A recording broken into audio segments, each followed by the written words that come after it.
नमस्कार दोस्तों, स्वागत है आपका आपके अपने यूट्यूब चैनल अमन प्रयास जीके जिसमें। तो जैसा कि फ्रेंड्स, आज है आपका 20 सितंबर और 20 सितंबर को आपका एसएससी सीजीएल का कोई भी एग्ज़ाम आपका नहीं है। ठीक है, तो आज की इस वीडियो में हम लोग उन सभी प्रश्नों को देखेंगे जो कि पिछले 3-4 दिनों में एनालिसिस के दौरान है, जो कि आपका छूट गया था। साथ में हम लोग उन टॉपिक को भी कवर करेंगे जिस टॉपिक से आपके एग्ज़ाम में प्रश्न है जो कि बार बार रिपीट हो रहे हैं। ठीक है, तो चलिए वीडियो को स्टार्ट कर लेते हैं। इसका जो पीडीएफ है वो दोस्तों आपको टेलीग्राम चैनल पे मिल जाएगा, जिसका लिंक डिस्क्रिप्शन में दिया गया है। तो आप लोग जाकर उसको ज्वाइन कर लीजिएगा। और जो लोग चैनल को सब्सक्राइब नहीं किए हैं, आप लोग से निवेदन है कि चैनल को सब्सक्राइब कर लीजिए, नोटिफिकेशन बिल कॉल पर क्लिक कर दीजिए और वीडियो पसंद है तो वीडियो को लाइक भी कर दीजिएगा। ठीक है, सो फ्रेंड्स, तो आज का हमारा जो पहला जो प्रश्न है वह है कि अशोक के द्वारा जीते गए कलिंग युद्ध का वर्णन किस में किया गया है। ठीक है, तो अशोक के द्वारा आपका कलिंग युद्ध है जो कि जीता गया था, तो उसका जो वर्णन है आपका शिलालेख 13 में किया गया है। तो इसका राइट आंसर आपका शिलालेख 13 होगा। अशोक के शिलालेख की बात करते हैं तो दो समूह में आपका विभाजित है। एक है आपका प्रमुख शिलालेख, एक है आपका लघु शिलालेख। तो शिलालेख जो 13 है या 13 है, इनमें से आपका प्रमुख शिलालेख है और कलिंग युद्ध का जो विवरण है आपका इसी शिलालेख 13 में किया गया है। कलिंग युद्ध ने उनके मन पर गहरा प्रभाव डाला और इसलिए अपने बाद के जीवन में धर्म या शांति के मार्ग पर चले गए। ठीक है, बाकी अशोक से रिलेटेड आपके एग्जाम में प्रश्न क्या क्या आता है, तो अशोक की बात करते हैं तो अशोक आपका जो मौर्य साम्राज्य था, ठीक है, मौर्य समाज का आपका तीसरा शासक था। तो इसको भी याद रखना है, मौर्य समाज का तीसरा शासक कौन था, तो अशोक था। ये डायरेक्ट आपका प्रश्न आता है। इसके अलावा मौर्य समाज के पिता कौन थे, तो मौर्य समाज के पिता की बात करेंगे तो ये दोस्तों आपका बिंदुसार थे।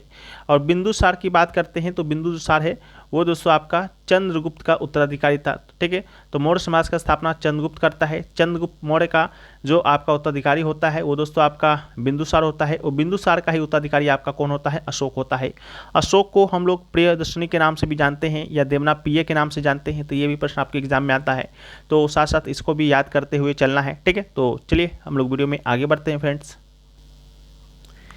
लेकिन इससे पहले बात कर लेते हैं फ्रेंड्स आपका टेक्स्ट बुक के बारे में। टेक्स्ट बुक फ्रेंड्स आपका एक ऐसा प्लेटफॉर्म है जो कि आपको किसी भी एग्जाम का आपको मॉक टेस्ट प्रोवाइड कराता है, साथ में साथ आपको PYPs भी प्रोवाइड कराता है, जो कि आपके एग्जाम में अच्छा स्कोर करने और रैंक लाने के लिए बहुत ही बेनिफिट्स होता है। ठीक है, अभी ऑफर भी चल रहा है उम्मीद की किरण सेल के नाम से। इस सेल के दौरान अगर आप इनका ईयरली का टेक्स्ट बुक 5 प्रो परचेस करते हैं तो आपको मात्र 608 रुपये में मिलने वाला है। साथ में कूपन कोड अगर आप APG यूज करते हैं तो आपको यहाँ पर 13% का एक्स्ट्रा ऑफ भी मिलेगा और आपका सिलेक्शन हो जाता है तो आप इनसे अपना पूरा रिफंड भी ले पाते हैं। टेक्स्ट बुक की बात करते हैं तो यहाँ पर दोस्तों आपको 800 प्लस एग्जामों का 80,000 प्लस मॉक टेस्ट मिलता है। साथ में आपको 17,000 प्लस PYP भी यहाँ पर देखने को मिलता है। विभिन्न एग्जामों का, चाहे आपका SSC का हो, रेलवे का हो, डिफेंस का हो या स्टेट लेवल का एग्जाम क्यों ना हो, उन सभी एग्जामों का आपको मॉक टेस्ट और PYP आपको यहाँ पर एक्सेस मिल जाता है आपको मात्र 608 रुपये में ही। जैसा कि अभी आपका SSC CGL का एग्जाम चल रहा है, तो जैसा कि Tier 1 का चल रहा है, तो अगर आपका एग्जाम बाकी है तो आप लोग इसका जो MBQ है, मेमोरी बेस्ड क्वेश्चन, उसका भी मॉक टेस्ट यहाँ पर डे टू डे आपका अपडेट किया जाता है। साथ में अगर आपको Tier 2 देना है तो उसका भी मॉक टेस्ट आपको यहाँ पर मिल जाएगा, जो कि भी हाल ही में अपडेट किया गया है। इसमें आपको sectional wise, current affairs wise, statistics wise, सभी वाइज आपको यहाँ पर मॉक टेस्ट मिलता है। तो इसका जो लिंक है आपको डिस्क्रिप्शन में दिया गया है। कूपन कोड APG के साथ आपको बाय करना है और कमेंट सेक्शन में भी पिन क्या रहेगा। हम लोग वीडियो में आगे बढ़ते हैं, तो चलिए नेक्स्ट क्वेश्चन फ्रेंड्स वो है कि पूरा पारिस्थितिकी यानी कि आर्कोलॉजी की परिभाषा क्या है। ठीक है, तो पूरा पारिस्थितिकी की बात करते हैं या आर्कोलॉजी का, तो मानव गतिविधियों का अध्ययन है जो भौतिक संस्कृति, मटेरियल कल्चर के पुनः प्राप्ति और विश्लेषण के माध्यम से किया जाता है। इसमें पूरा तात्विक रिकॉर्ड, आर्कोलॉजिकल रिकॉर्ड में शामिल होते हैं। कलाकृतियाँ यानी कि आर्टिफैक्ट्स, वास्तुकला यानी कि आर्किटेक्चर। इसके अलावा जैविक तथ्य यानी कि आपका बायोफैक्ट्स या पारिस्थितिकी तथ्य यानी कि इकोफैक्ट्स, स्थल साइट्स या आपका सांस्कृतिक परिदृश्य, कल्चर, लैंडस्केप इत्यादि। ठीक है, तो इसको भी याद रखना है। नेक्स्ट जो क्वेश्चन है वो पूछा गया कि जल प्रदूषण निवारण संशोधन विधेयक 2023 जो है आपका किस अधिनियम में ये आपका संशोधन करता है, तो इसका जो राइट आंसर था जल प्रदूषण निवारण अधिनियम 1974 में ये आपका क्या करता है, संशोधन करता है। तो जल प्रदूषक निवारण संशोधन विधेयक 2023 जल प्रदूषण निवारण नियंत्रक अधिनियम 1974 में संशोधन करता है। इस विधेयक का उद्देश्य जल प्रदूषण को नियंत्रित करने और जल संसाधनों की सुरक्षा को बढ़ावा देने के लिए मौजूदा कानून को अधिक प्रभावी बनाना है, तो इससे संबंधित था। नेक्स्ट जो क्वेश्चन है कि आपका अर्थशास्त्र में माल यानी कि इन्वेंट्री में परिवर्तन की गणना किस प्रकार की जाती है, तो इसका जो राइट आंसर था वो था दोस्तों आपका माल में परिवर्तन इक्वल टू वर्ष के उत्पादन माइनस वर्ष का बिक्री। ठीक है, तो ये आपका था। बाकी यह सूत्र जो बताता है कि किसी भी वर्ष में उत्पादित माल और बेचे गए माल के बीच का अंतर माल में परिवर्तन को दर्शाता है। यदि उत्पादन बिक्री से अधिक है तो माल में वृद्धि होगा, और यदि बिक्री उत्पादन से अधिक है तो माल में कमी होगा। ठीक है, तो ये था। अगला जो है कि जाकिर हुसैन को 2023 में कौन सा पुरस्कार दिया गया था, ये क्वेश्चन आपका 3 बार अब तक पूछा जा चुका है कि जाकिर हुसैन को 2023 में कौन सा पुरस्कार मिला है, जिसका राइट आंसर आपका पद्म विभूषण था, तो इसका भी राइट आंसर पद्म विभूषण होगा। जाकिर हुसैन की बात करते हैं तो ये दोस्तों आपका क्या है, एक भारतीय तबला वादक है, तो ये इनका संबंध पूछा जाता है कि इनका संबंध किस वाद्य यंत्र से है, तो इसका राइट आंसर तबला वादक होगा। इसके अलावा इन जाकिर हुसैन के जो पिता थे आपके उस्ताद अल्लाह रखा खां, इनका भी संबंध तबला से था, तो इसको भी आपको याद रखना है। ठीक है, नेक्स्ट जो क्वेश्चन पूछा गया वो which is a spiral bacteria. ठीक है, तो इसका जो राइट आंसर था स्पिरिला था। स्पिरिला आकार घुमावदार आकार के बैक्टीरिया होते हैं जो धीरे से घुमावदार आकार से लेकर कॉर्क स्क्रू सर्पिल तक हो सकते हैं। ठीक है, नेक्स्ट क्वेश्चन जो पूछा गया था आपका वो पूछा गया था कि press information bureau PIB Bharat सरकार की डैश शाखा का हिस्सा है, जिसका राइट आंसर था आपका एग्जीक्यूटिव। ठीक है, प्रेस इंफॉर्मेशन ब्यूरो की बात करते हैं तो भारत सरकार की एग्जीक्यूटिव शाखा का हिस्सा है। ये सरकारी नीतियों, कार्यक्रमों और पहलों की जानकारी मीडिया और जनता तक पहुंचाने का काम करता है। ठीक है, नेक्स्ट क्वेश्चन पूछा गया कि पांड्य वंश का राजधानी क्या है। ठीक है, तो पांड्य वंश की राजधानी की बात करते हैं तो पांड्य वंश का जो राजधानी है फ्रेंड्स वो आपका है मदुरै। ठीक है, तो इसका जो राइट आंसर होगा वो आपका मदुरै हो जाएगा। तमिल प्रदेश का इतिहास मुख्य रूप से 3 राजवंशों का रहा है, चोल हो गया, चेर हो गया, पांड हो गया। पांड्य राजवंश की राजधानी तमिल प्रदेश के दक्षिण पूर्वी छोर पर बेलारी नदी के किनारे स्थित था और इसका नाम था मदुरै। ठीक है, तो इसको भी याद रखना है। नेक्स्ट क्वेश्चन है, उससे पहले दोस्तों हम लोग दक्षिण भारत के प्रमुख राजवंशों की राजधानी को देखें तो चोल वंश की बात करते हैं तो इसका राजधानी था आपका तंजावुर। ठीक है, 300 ईसा पूर्व से लेकर 1300 ईस्वी तक का शासन किया था ये राजवंश ने। पल्लव वंश की बात करते हैं तो इसकी राजधानी था आपका कांचीपुरम। इसके अलावा पांड्य वंश की राजधानी हम लोग देख लिए मदुरै था। विजयनगर साम्राज्य की बात करते हैं तो इसका राजधानी था आपका विजयनगर ही था और वर्तमान में हम्पी है, तो इसको भी याद रखना है। नेक्स्ट जो क्वेश्चन पूछा गया कि 1989 में किस समिति ने स्थानीय शासन के निकायों को संवैधानिक दर्जा प्रदान करने की सिफारिश की थी। ठीक है, तो इसका जो राइट आंसर होगा वो आपका पीके थुंगुन समिति इसका राइट आंसर होगा। स्थानीय सरकार गांव और जिला स्तर पर सरकार है। इसके अलावा 1989 में पीके थुंगन समिति ने स्थानीय सरकारी निकायों के लिए संवैधानिक दर्जा प्रदान करने की सिफारिश की। स्थानीय सरकारी संस्थानों के लिए समय समय पर चुनाव कराने के लिए संवैधानिक संशोधन की सिफारिश की गई थी और धन के साथ साथ उनके लिए उपयुक्त कार्यों को सूचीबद्ध करने की भी सिफारिश की थी। बाकी 1989 में केंद्र सरकार ने 2 संवैधानिक संशोधन किया, 73वां और 74वां संशोधन पेश किया। 73वां संशोधन ग्रामीण स्थानीय सरकारों के बारे में बताता है, 74वां जो है आपका शहरी स्थानीय सरकारों के संबंधित प्रावधान किए गए। नेक्स्ट क्वेश्चन पूछा गया कि महिलाओं को आर्थिक रूप से सशक्त बनाने के लिए कौन सी महत्वपूर्ण योजना का नाम क्या है, जिसका राइट आंसर था स्वयं सहायता समूह। ठीक है, स्वयं सहायता समूह की बात करते हैं जिसे हम लोग इंग्लिश में सेल्फ हेल्प ग्रुप्स के नाम से जानते हैं, शॉर्ट फॉर्म में ASHGS। ठीक है, महिलाओं को आर्थिक रूप से सशक्त बनाने के लिए एक महत्वपूर्ण योजना है। यह योजना विशेष रूप से ग्रामीण और शहरी गरीब महिलाओं को आत्मनिर्भर बनाने के उद्देश्य से शुरू किया गया था।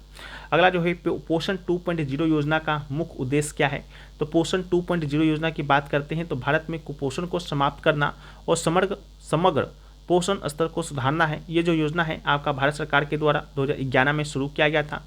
उद्देश्य वही है, कुपोषण की चुनौतियों का समाधान करना और समग्र पोषण स्तर को सुधारना है। ये योजना सक्षम आंगनबाड़ी और पोषण 2.0 के तहत कार्यान्वित की जा रही है, जिसमें आंगनबाड़ी सेवाओं के साथ साथ पूरक पोषण कार्यक्रम और किशोरियों के लिए योजनाएं शामिल हैं। ठीक है, तो इसको भी याद रखना है।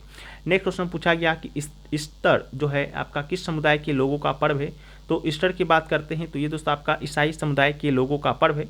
ईस्टर ईसाई समुदाय का एक महत्वपूर्ण धार्मिक पर्व है। इस दिन ईसा मसीह के पुनर्जीवित होने का जश्न मनाया जाता है, जो गुड फ्राइडे के तीसरे दिन हुआ था। ईस्टर संडे को ईसाई लोग जो है वो आपका क्या करता है, तो गिरजाघरों में इकट्ठा होते हैं और प्रार्थना करते हैं और एक दूसरे को शुभकामनाएं देते हैं। ठीक है, नेक्स्ट क्वेश्चन पूछा गया कि राष्ट्रीय वायु खेल नीति किस वर्ष शुरू किया गया था, जिसका राइट आंसर था 2022। राष्ट्रीय वायु जो खेल नीति है 2022 में आपका शुरू किया गया था और राष्ट्रीय वायु खेल नीति देश में हवाई खेल गतिविधियों को बढ़ावा देने और विनियमित करने के लिए सरकार के द्वारा विकसित एक नीतिगत ढांचा है। इस नीति का उद्देश्य भारत में हवाई खेलों के विकास के लिए अनुकूल वातावरण प्रदान करना और इसे व्यापक दर्शक तक पहुँचाना है। ठीक है, दर्शकों तक पहुँचाना है। नेक्स्ट क्वेश्चन पूछा गया कि निम्नलिखित में से कौन एक मोनोन्यूक्लियर अणु है। 4 ऑप्शन था, हीलियम था, क्लोरीन था, ऑक्सीजन था, आपका कार्बन था, जिसका राइट आंसर था आपका हीलियम, यानी He से इसे डिनोट किया जाता है। आपके द्वारा जो आपके ऊपर जो तत्वों के जो नाम दिए गए थे उसमें आपका जो हीलियम था वही आपका एक मोनोन्यूक्लियर अणु था। इसका मतलब है कि अपने प्रकृति अवस्था में एकल परमाणु के रूप में मौजूद होता है। अन्य दो तत्व में आपका क्लोरीन हो गया, ऑक्सीजन हो गया, कार्बन हो गया, आमतौर पर मानक परिस्थितियों में द्विव परमाणु या बहु परमाणु अणु बनाते हैं। ठीक है, नेक्स्ट क्वेश्चन पूछा गया कि खेलो इंडिया यूनिवर्सिटी गेम्स यानी कि KIUG के तीसरे संस्करण का आयोजन कहाँ हुआ था। तो तीसरे संस्करण की आयोजन की बात करते हैं तो इसका राइट आंसर था आपका उत्तर प्रदेश। उत्तर प्रदेश के 4 शहरों में, जैसा कि यहाँ पर लिखित है, लखनऊ, वाराणसी, गोरखपुर और गौतम बुद्ध नगर में आपका ये खेला गया था। शुभंकर का नाम पूछा जाता है, याद रखिएगा जीतू है, जो कि उत्तर प्रदेश के राजकीय पशु स्वेप डियर यानी कि बारहसिंगा का जो है प्रतिनिधित्व करता है। ठीक है, बाकी जो खेलो इंडिया यूनिवर्सिटी जो गेम्स है उसका जो पहला जो संस्करण है आपका 2020 में उड़ीसा में आयोजित हुआ था और दूसरा संस्करण 2022 में बेंगलुरु कर्नाटक में आयोजित किया गया था। ठीक है, तो इसको भी याद रखना है। नेक्स्ट जो पूछा गया कि हरिवर्षनम पुरस्कार किस राज्य के द्वारा दिया जाता है। तो हरिवर्षनम पुरस्कार की बात करते हैं तो ये आपका केरल राज्य सरकार के द्वारा दिया जाता है। इस पुरस्कार के तहत उन्हें 1 लाख रुपये का नगद पुरस्कार, प्रशस्ति पत्र और प्रतीक चिन्ह दिया जाता है। साथ में केरल सरकार के द्वारा ये जो पुरस्कार है 2012 में शुरू किया गया था। पहला जो हरिवारसनम पुरस्कार है आपका येशुदास को जो कि दिया गया था, तो इसको भी याद रखना है। साथ में आपके संगीत के क्षेत्र में दिए जाने वाले जो आपके पुरस्कार हैं वहाँ से एग्जाम में प्रश्न जैसा आपको देखने को मिलता है। एक दोस्तों आपका देखने को मिलता है नंदी पुरस्कार। पूछा गया था कि नंदी पुरस्कार आपका किस राज्य सरकार के द्वारा दिया जाता है। तो इसका राइट आंसर था आपका आंध्र प्रदेश राज्य सरकार के द्वारा। एक पूछा गया कि बंग भूषण पुरस्कार किस राज्य सरकार के द्वारा दिया जाता है। तो बंग भूषण पुरस्कार आपका पश्चिम बंगाल के द्वारा दिया जाता है। ठीक है, तो यही नंदी, बंग भूषण, हरिवर्षनम है जो कि आपके एग्जाम में पूछा जा चुका है। नेक्स्ट क्वेश्चन पूछा गया कि बूझे हुए चूने का रासायनिक नाम क्या है। तो बूझे हुए चूने का रासायनिक नाम की बात करते हैं तो इसका राइट आंसर दोस्तों आपका होगा आपका कैल्शियम हाइड्रोक्साइड। ठीक है, कैल्शियम हाइड्रोक्साइड इसका आपका राइट आंसर होगा। कैल्शियम हाइड्रोक्साइड को ही बूझा हुआ चूना कहा जाता है। रासायनिक सूत्र की बात करते हैं तो CaOH2 है। जब बिना भूजे हुए चूने को जल के साथ अभिक्रिया कराई जाती है तो ये भूजा हुआ चूना उत्पादित करता है और CaOH2O और CaOH2 बन जाता है।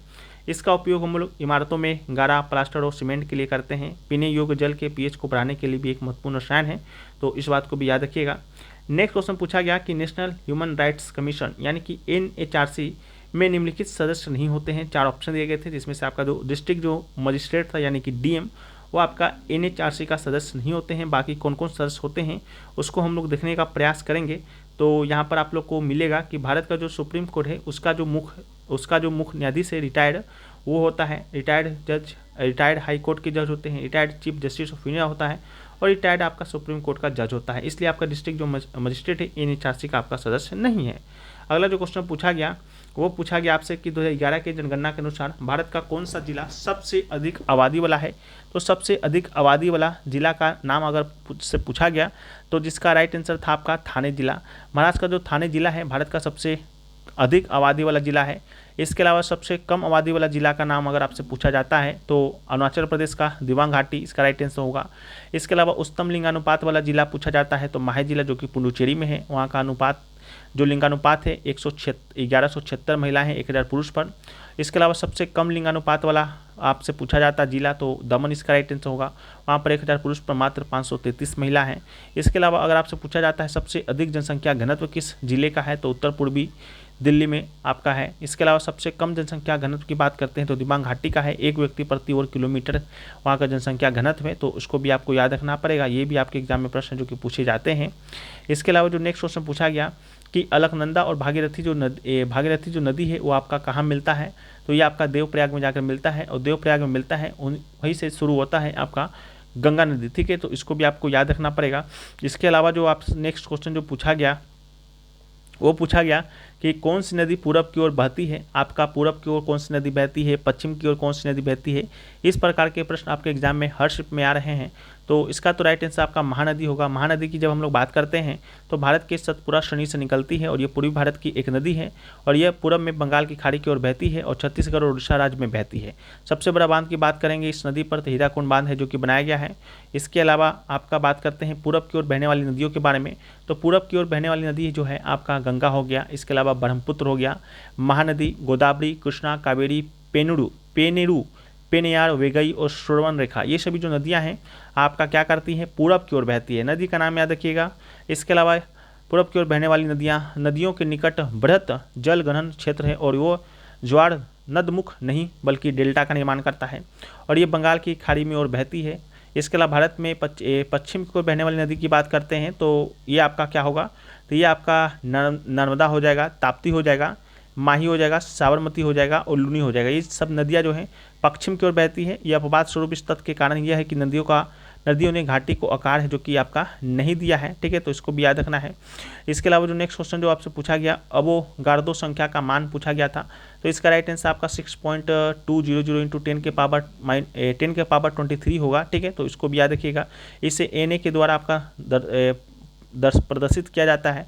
बाकी नेक्स्ट क्वेश्चन पूछा गया कि डैश ने दरोगा प्रणाली की शुरुआत की जिसमें जमींदारी थानेदारों को जिला प्रमुख के सीधे नियंत्रण और उसके पेरोल पर स्थानांतरित कर दिया गया, जिसका राइट आंसर था लॉर्ड कॉर्नवालिस जो कि आपका 1786 से लेकर 1793 तक गवर्नर जनरल था और दरोगा प्रणाली की शुरुआत भी इसी ने किया था और प्रत्येक जिले की पुलिस को जिला न्यायाधीश के अधीन रखा गया था। प्रत्येक जिला को थाना पुलिस मंडल में विभाजित किया गया जिसका नेतृत्व दरोगा करते थे। चार्ल्स कॉर्नवालिस एक ब्रिटिश सेना अधिकारी था जिन्होंने क्रांतिकारी युद्ध जिससे अमेरिका क्रांति के रूप में जाना जाता है के दौरान एक जनरल के रूप में जो कि कार्य जो कि किया था। नेक्स्ट क्वेश्चन पूछा गया कि भारतीय खेल प्राधिकरण यानी कि स्पोर्ट अथॉरिटी ऑफ इंडिया किस मंत्रालय के अंतर्गत आता है, तो इसका राइट आंसर आपका होगा युवा कार्यक्रम एवं खेल मंत्रालय। भारतीय खेल प्राधिकरण यानी कि sports authority of India Bharat के युवा कार्यक्रम एवं खेल मंत्रालय का महत्वपूर्ण अंग है। यह अपनी खेल प्रोत्साहन योजनाओं के माध्यम से भारतीय खेल के प्राधिकरण युवाओं में प्रतिभा उत्पन्न करने का काम करता है। इसके लिए वह उन्हें आवश्यक आधारभूत ढांचा और उपकरण प्रशिक्षण सुविधाएं और प्रतियोगिताओं के अवसर प्रदान करते हैं। नेक्स्ट क्वेश्चन पूछा गया कि who among the following wrote Tolkappiyam, ठीक है, तो टोल्कापियम जो बुक है उसका रचयिता का नाम है आपका टोल्कापियर, ठीक है, तो Tolkappiyam was a book written by Tolkappiyar and it is a book on Tamil grammar, ठीक है। नेक्स्ट क्वेश्चन है कि हाल ही में सिक्किम राज्य सरकार ने हर बच्चे के जन्म पर कितने पेड़ लगाने की योजना की शुरुआत की, तो जिसका राइट आंसर था आपका 100 पेड़। सिक्किम राज्य सरकार ने राज्य को ग्रीन कवर बढ़ने और कार्बन डाइऑक्साइड उत्सर्जन कम करने के लिए हर बच्चे को जन्म पर 100 पेड़ लगाने की योजना की शुरुआत की। प्रकृति और इंसानों के बीच एक बार फिर से दोस्ताना रिश्ता निभाते हुए सिक्किम में एक अनोखे पहल की शुरुआत किया गया था। नेक्स्ट क्वेश्चन पूछा गया कि 2021 के टाइम मैगजीन के 100 मोस्ट इन्फ्लुएंस पीपुल की लिस्ट में कौन शामिल नहीं था। 4 ऑप्शन दिया गया था, अमिताभ बच्चन, नरेंद्र मोदी, ममता बनर्जी और आपका आधार पुणेवाला। इन 4 ऑप्शन में आपका राइट आंसर था अमिताभ बच्चन, ठीक है। 100 इन्फ्लुएंशियल पीपुल की लिस्ट में अमिताभ बच्चन नहीं थे, नरेंद्र मोदी थे, ममता बनर्जी थी, आधार पुणेवाला था, इस लिस्ट में शामिल थे, ठीक है, तो इसको भी याद रखना है। इसके अलावा जो नेक्स्ट क्वेश्चन पूछा गया कि नेफ्रॉन किसकी सूक्ष्म संरक्षणात्मक और कार्यात्मक इकाई है, तो इसका राइट आंसर आपका वृक्क होगा। यह एक वृक्क कणिका है और एक वृक्क नलिका से बना होता है। वृक्क कणिका में कोशिकाओं का एक अच्छा गुच्छा होता है जिसे ग्लोमेरुलस कहा जाता है, जिसे कि कोशिका स्तोक भी कहते हैं। एक परिबद्ध करने वाले बोमन कैप्सूल होता है, तो इस बात को भी याद रखना है। अगला है कि निम्नलिखित में से किसे लोक नायक कहा जाता है, तो लोक नायक की बात करते हैं तो जो लोक नायक है वो दोस्तों आपका किसे कहा जाता है, जयप्रकाश नारायण को कहा जाता है, ठीक है, तो इसका जो राइट आंसर होगा आपका जयप्रकाश नारायण हो जाएगा। इसके अलावा जयप्रकाश नारायण को लोक नायक के रूप में जाना जाता है। जयप्रकाश जो नारायण है आपका भारत छोड़ो आंदोलन के नायक के रूप में भी इन्हें जाना जाता है। इसके अलावा वह आपके स्वतंत्रता सेनानी, समाजवादी और विचारक थे। वो इंदिरा गांधी के खिलाफ श्रमपूर्ण क्रांति के मुख्य नेता थे और 1999 में जयप्रकाश नारायण को मरणोपरांत जो है आपका भारत रत्न का जो अवार्ड है वो आपका दिया गया। महत्वपूर्ण व्यक्तियों के उपनाम के बारे में हम लोग देखें तो महात्मा गांधी को हम लोग बापू या राष्ट्रपिता के नाम से जानते हैं। दादा भाई नौरोजी को हम लोग भारत के बौद्ध पुरुष के नाम से जानते हैं। बाल गंगाधर तिलक को हम लोग लोकमान्य के नाम से जानते हैं। रविन्द्रनाथ टैगोर को हम लोग गुरुदेव के नाम से, पंडित मदन मोहन मालवीय को हम लोग महामना के नाम से जानते हैं। खान अब्दुल गफ्फार खान को हम लोग सीमांत गांधी या बादशाह खान के नाम से, वल्लभ भाई पटेल को हम लोग लौह पुरुष के नाम से। इसके अलावा लाला लाजपत राय की बात करेंगे तो इन्हें हम लोग पंजाब केसरी के नाम से जानते हैं। चितरंजन दास को हम लोग देशबंधु के नाम से, CF एंड्रयूज को हम लोग दीनबंधु के नाम से, सुभाष चंद्र बोस को हम लोग नेताजी के नाम से, सी राजगोपालचारी को हम लोग राजा जी या CR के नाम से, सरोजिनी नायडू को हम लोग भारत कोकिला के नाम से, CN अन्ना दुरई को हम लोग अन्ना के नाम से, जयप्रकाश नारायण को लोकनायक के नाम से, पुरुषोत्तम दास टंडन को राजश्री के नाम से, जवाहरलाल नेहरू को पंडित जी या चाचा जी के नाम से, राजा राम मोहन राय को भारतीय पुनर्जागरण का अग्रदूत के नाम से। इसके अलावा डॉक्टर राजेंद्र प्रसाद की बात करते हैं तो हम लोग इन्हें जानते हैं अजात शत्रु के नाम से, शेख अब्दुल्ला को शेर कश्मीर के नाम से। इसके अलावा लाला लाजपत राय, बाल गंगाधर तिलक और बिपिन चंद्र पाल को हम लोग जानते हैं लाल बाल पाल के नाम से। मिल्खा सिंह को हम लोग जानते हैं फ्लाइंग सिख के नाम से। PT उषा को हम लोग जानते हैं पायोली एक्सप्रेस के नाम से। सुनील गावस्कर को लिटिल मास्टर और MK पटौदी को हम लोग टाइगर के नाम से जानते हैं। बाकी जो भी छूट गया है उसे भी हम लोग देख लेते हैं। एक आपका कश्मीर के अकबर के नाम से किसे जानते हैं, तो कश्मीर के अकबर के नाम से हम लोग जानते हैं किसे, जैनुल अब्दीन को जानते हैं, तो जैनुल अब्दीन को याद रखिएगा। इसके अलावा बंगाल केसरी के नाम से किन्हें जानते हैं, बंगाल केसरी, तो बंगाल केसरी के नाम से हम लोग जानते हैं आशुतोष मुखर्जी को, ठीक है, तो आशुतोष मुखर्जी का नाम भी याद रखिएगा। इसके अलावा पंजाब केसरी के नाम से लाला लाजपत राय को जानते हैं, ये तो आप लोग को मालूम ही होगा। इसके अलावा बिहार विभूति, ठीक है, अगर आपसे पूछा जाता कि बिहार विभूति के नाम से हम लोग किसे जानते हैं, तो जो बिहार विभूति के नाम से जानते हैं वो दोस्तों आप लोग जानते हैं डॉक्टर N सिंह को, अनुराग नारायण सिंह को जानते हैं, ठीक है, इसको भी याद रखिएगा। इसके अलावा अगर आपसे पूछा जाता कि हरियाणा हरिकेन के नाम से किसे जानते हैं, तो हरियाणा हरिकेन के नाम से हम लोग जानते हैं कपिल देव जी को, ठीक है, तो कपिल देव का भी नाम याद रखिएगा।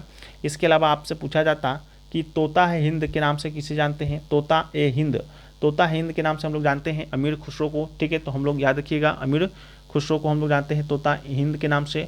अगर आपसे पूछा जाता कि आंध्र केसरी के नाम से किसे जानते हैं, आंध्र केसरी के नाम से, तो आंध्र केसरी के नाम से हम लोग जानते हैं T प्रकाशम को जानते हैं, T प्रकाशम को आंध्र केसरी के नाम से जानते हैं। इसके अलावा अगर आपसे पूछा जाता कि यंग तुर्क के नाम से किसे जानते हैं, यंग तुर्क के नाम से, तो ये हम जानते हैं चंद्रशेखर को, ठीक है, तो इसको भी याद रखिएगा। बाकी समय समय पर हम लोग देखते हुए चलेंगे, ठीक है। नेक्स्ट क्वेश्चन पूछा गया कि भारत में सूखा प्रबंधन क्षेत्र कार्यक्रम जो है आपका किस पंचवर्षीय योजना के दौरान शुरू किया गया था, तो ये है आपका चौथी पंचवर्षीय योजना के दौरान शुरू किया गया, ठीक है, जिसे हम लोग शॉर्ट फॉर्म में DPAP के नाम से भी जानते हैं। 1973 में कृषि उत्पादन और सूखा प्रबंधन क्षेत्र में रहने वाले लोगों की सामाजिक आर्थिक स्थितियों पर सूखे के लिए प्रतिकूल प्रभाव को कम करने के उद्देश्य से शुरू किया गया था। इसका उद्देश्य किसानों को राहत प्रदान करना, इन क्षेत्रों में स्थायी आजीविका के अवसर पैदा करना। ये कार्यक्रम भारत के विभिन्न राज्यों को चयनित जिलों में लागू किया गया था, जिन्हें वर्षा, मिट्टी की नमी, फसल की पैदावार से कुछ मानदंडों को आधार पर सूखा प्रबंधन के रूप में जो है वो आपका पहचाना गया। और इन जिलों में बार बार सूखा पड़ता था, उनकी विशेषता कम कृषि उत्पादकता और उच्चतर गरीबी था, ठीक है। नेक्स्ट है कि भारतीय संविधान के अनुसार कौन सा कथन गलत था, 4 कथन दिया गया था, जिसमें से गलत कथन था कि यहाँ दोहरी नागरिकता है, ठीक है, तो यहाँ पर आपका दोहरी नागरिकता नहीं है। भारतीय संविधान के अनुसार दोहरी नागरिकता का कोई प्रावधान नहीं किया गया है। यदि कोई व्यक्ति स्वेच्छा से किसी अन्य देश की नागरिकता ग्रहण करता है तो उसकी भारतीय नागरिकता जो है वो आपका ऑटोमेटिक है, जो कि समाप्त हो जाएगा। ये जो एकल नागरिकता का जो प्रावधान है, जब दोहरी नहीं है तो आपका क्या है, तो एकल है, और एकल नागरिकता जो है आपका ब्रिटेन के संविधान से लिया गया है। यह भी एग्जाम में आपके प्रश्न जो कि बार बार पूछा जाता है कि एकल नागरिकता किस देश के संविधान से लिया गया है, यही सब, ठीक है, तो याद रखिएगा। अगला है कि मर्द सागर कहाँ पर स्थित है, तो मर्द सागर की बात करते हैं तो ये दोस्तों आपका दक्षिण पश्चिम एशिया में इजराइल और जॉर्डन के बीच एक स्थित स्थलरूढ़ खारे पानी की झील है, तो आपका इजराइल और जॉर्डन इसका राइट आंसर था। नेक्स्ट क्वेश्चन पूछा गया कि महामारी रोग संशोधन विधेयक 2020 किस अधिनियम में संशोधन करता है, तो इसका राइट आंसर होगा महामारी रोग अधिनियम 1887, ठीक है। ये जो अधिनियम है महामारी रोग संशोधन विधेयक 2020 14 सितंबर 2020 को राज्यसभा में पेश किया गया था, और यह महामारी रोग अधिनियम 1897 में संशोधन करता है। अधिनियम में खतरनाक महामारी रोगों के प्रसार की रोकथाम का प्रावधान है, ठीक है। नेक्स्ट क्वेश्चन पूछा गया पद्यानी किस राज्य का लोक नृत्य है, तो पद्यानी की बात करेंगे तो ये दोस्तों आपका केरल राज्य का लोक नृत्य है। पद्यानी एक पारंपरिक लोक नृत्य है जिसकी उत्पत्ति केरल के मध्य त्रावणकोर क्षेत्र में है, जो कि हुआ। इसके अलावा ये ओणम के वार्षिक उत्सव के दौरान किया जाता है। यह देवी भद्र काली की पूजा से जुड़ा हुआ है, तो ओणम भी याद रखिएगा किस राज्य का वार्षिक उत्सव है, तो केरल का ही है। इसके अलावा इस नृत्य की विशेषता रंगीन मुखौटों और केले के पत्तों से बनी विस्तृत टोपी का उपयोग किया गया। कलाकार घुंघरू भी पहनते हैं और ढोल और झांझ की लय पर नृत्य करते समय सजी हुई लाठियां और तलवार रखते हैं। बाकी ये सब आपके एग्जाम के लिए इंपॉर्टेंट है नहीं। नेक्स्ट क्वेश्चन पूछा गया कि पृथ्वी सतह की सबसे ऊपरी परत को क्या कहा जाता। तो पृथ्वी सतह की सबसे ऊपरी परत को हम लोग क्रस्ट के नाम से जानते हैं, ठीक है। तो भू प्रपट्टी या क्रस्ट किसी ग्रह की सबसे बाहरी परत है और पृथ्वी की पपड़ी आग्नेय कायांतरित और अवसादित चट्टानों की एक विशाल विविधता से बनी है। क्रस्ट को मेंटल के द्वारा रेखांकित किया गया। पृथ्वी की मध्यवर्ती मेंटल अत्यधिक गाढ़ी घनी परत है और बाह्य कोरोड तरल और आंतरिक कोरोड ठोस अवस्था में है, ठीक है। तो ये सभी आपसे पूछा जा सकता है। तो हम लोग नेक्स्ट जो प्रश्न है आपका नेक्स्ट वीडियो में देखेंगे। अभी के लिए इतना ही। वीडियो पसंद आया है तो वीडियो को आप लोग लाइक कर दीजिए। चैनल पे अगर आप लोग नए हैं चैनल को सब्सक्राइब कर दीजिए। मिलते हैं हम लोग नेक्स्ट वीडियो में, जब तक के लिए जय हिंद फ्रेंड्स।